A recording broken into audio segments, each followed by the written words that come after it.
compile a database of all the movements that are happening around the city. And the how is how we get this information out to people. So really we want to amplify the community leaders or folks in the community that folks trust, and utilize them and really encourage them to be the information agents for their community.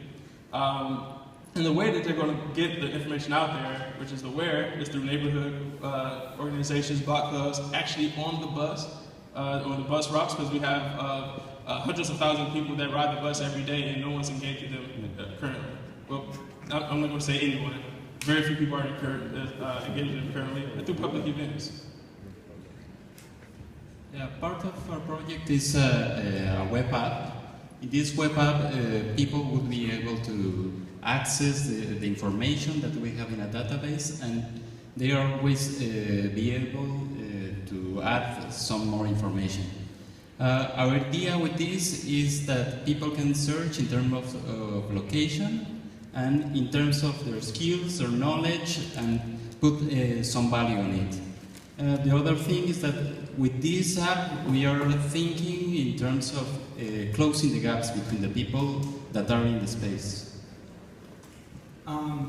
We sort of heard today about a couple of different great web applications, but I really don't want to like overemphasize the technology aspect of this. I think that any online tool is really just successful as a manifestation of what's already happening on the ground, and the entire point of this idea is to make it accessible to everybody. It's only useful if it's accessible to everybody, and so this is sort of like an example of one of the on-the-ground components, porch boards. The idea is you need to have something public, visible, accessible.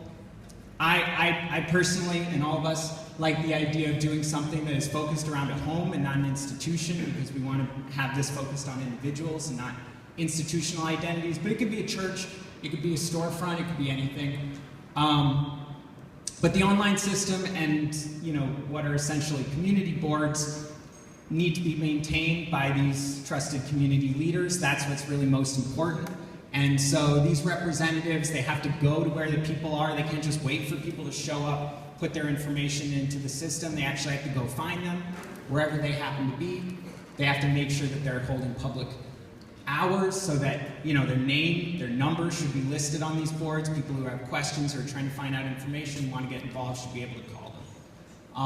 It also deals with issues that a lot of these online or kind of centralized databases have, which is that privacy is very, very important, and you have to respect allowing people to have conversations between the people that they trust.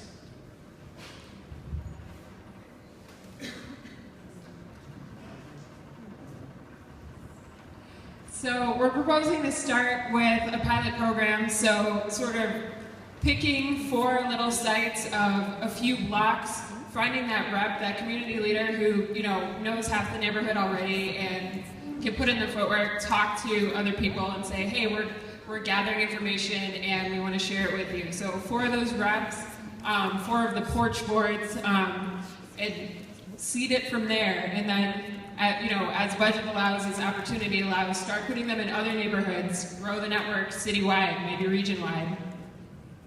So, as we know, communities exist, ownership is existing, where we want to encourage more of it, and communication is happening, but we will need to amplify that. And as we all know, Detroit is a sum of its parts. So let's connect the dots.